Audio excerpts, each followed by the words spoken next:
Hi everyone, welcome back to Ms. English channel. It's Emily here, and today we're talking about something that happens to everyone, feeling sick. Hey guys, I'm Paul. Yeah, we've all been there, waking up with a sore throat or that annoying headache that just won't go away. Exactly. Whether you have a cold, a fever, or headache, these are things we all experience. And knowing how to talk about them in English is really helpful, especially if you live abroad, travel often, or just need to see a doctor. That's right.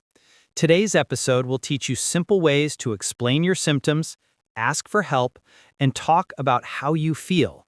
And of course, we'll make it easy and fun for you. Let's start with a scene you probably know well. It's early morning, you wake up, your head feels heavy, your nose is blocked, and your voice sounds strange. You go to work, and your colleague looks at you and says, "Hey, are you okay? You don't look so good." Now, what could you say in English? You can start with something simple. I have a cold, or I'm not feeling well. Or you could say, "I think I'm getting sick." It's a soft way to tell someone you're not feeling great without sounding too dramatic. Right. And if someone asks what's wrong, you can describe your symptoms. For example, I have a sore throat. My nose is running. I keep sneezing. Good ones. Let's say those again slowly so everyone can repeat. I have a sore throat. My nose is running. I keep sneezing. Perfect. You can also say, I feel tired, or I have no energy. These are very natural and common. And when you visit a doctor, you might say, "I've had a cold for 3 days," or "I've been coughing since yesterday." Good point. Using have had or have been helps show how long you've been sick. For example, I've had a fever since Monday. Let's do a mini conversation. I'll be the patient, and you'll be the doctor. All right, let's go. "Good morning, doctor. I'm not feeling well. What seems to be the problem? I have a fever and a bad headache. I also have a sore throat. How long have you had these symptoms? Since yesterday afternoon." Okay, you should rest, drink lots of water, and take some medicine. "Thank you, doctor. I'll do that." That's a simple but useful dialogue you can practice right now. Repeat it a few times to make it natural. Yeah, and remember, it's okay to make mistakes. Even if your pronunciation isn't perfect, what matters is that you communicate clearly. Exactly. Language learning is like health. You improve day by day. You don't get strong overnight. Let's go deeper. Sometimes, when people have a cold, they also get a fever. So how can you describe that? You can say, "I have a temperature," or "I'm running a fever." Yes, and here's a tip. When your body feels hot, don't say, I'm hot, because that means the weather or temperature around you.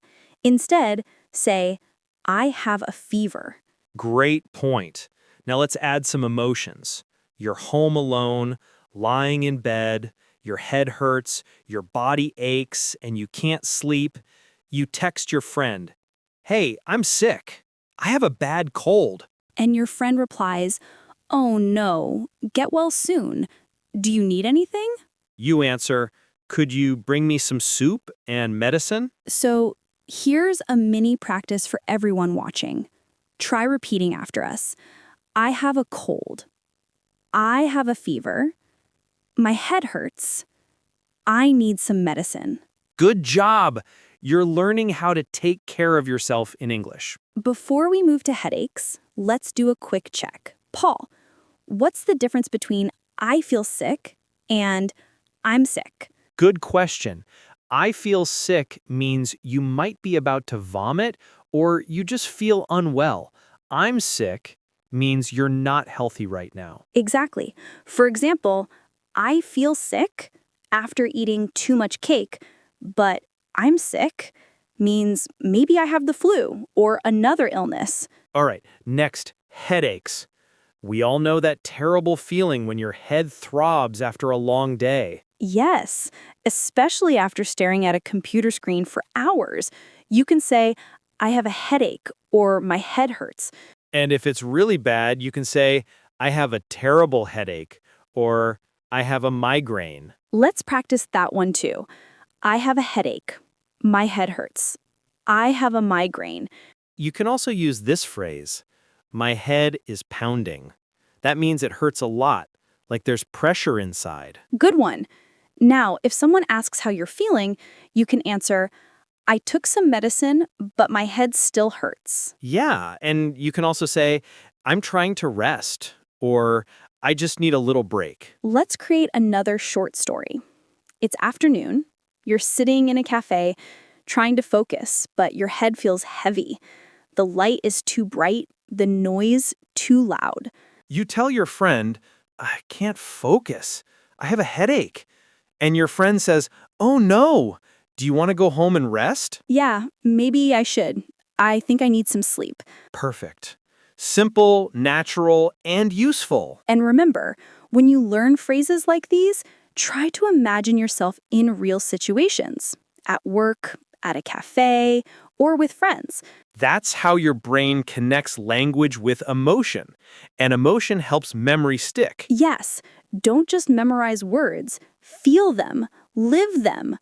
All right, let's continue to the next part. What to say when you're talking to a doctor or pharmacist. Okay, so let's say you go to a pharmacy.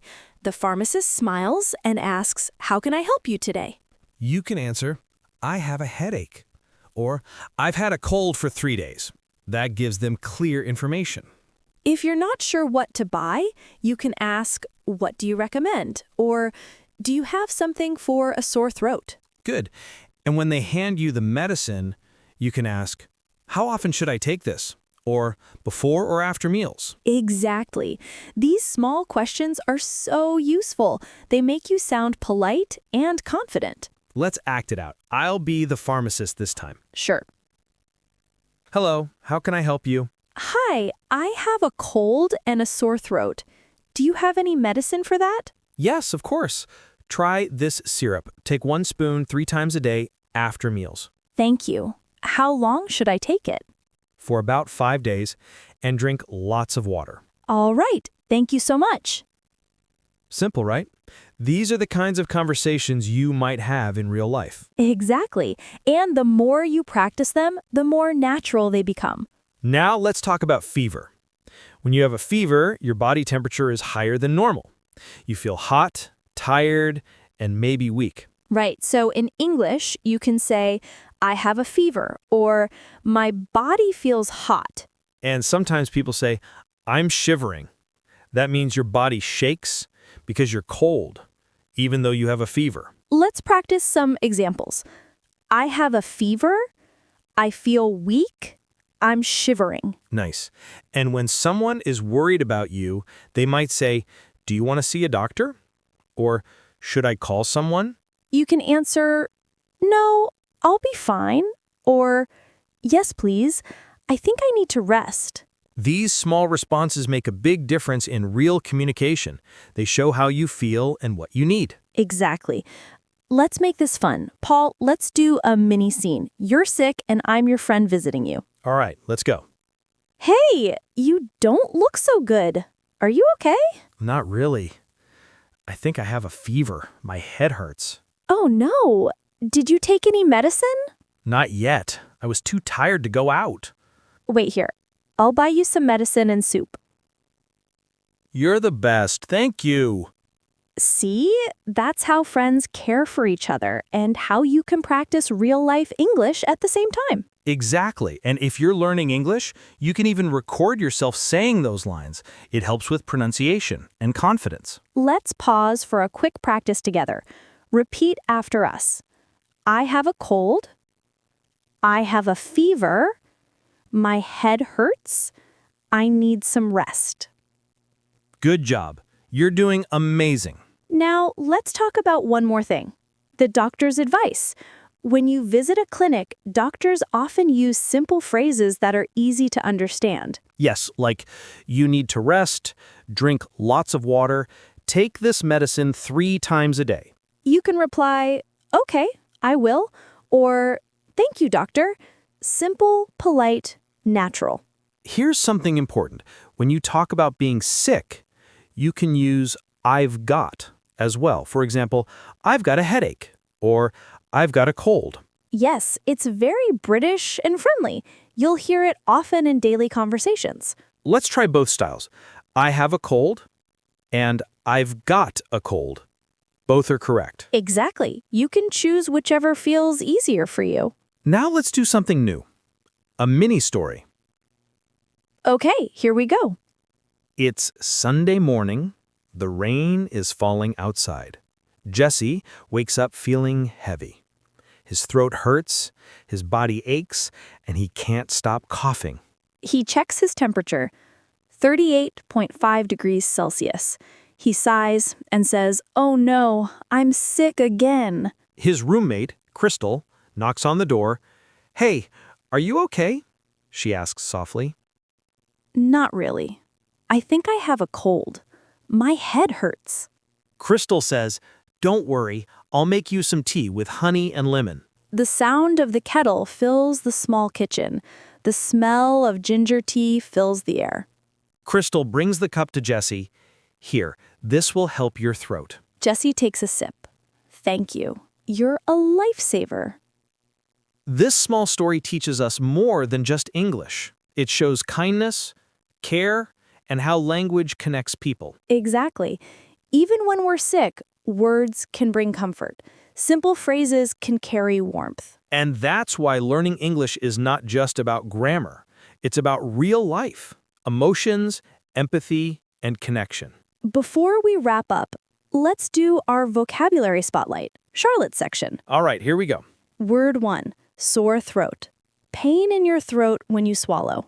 Synonym, scratchy throat. Example, I can't talk much today. I have a sore throat. Word 2, fever.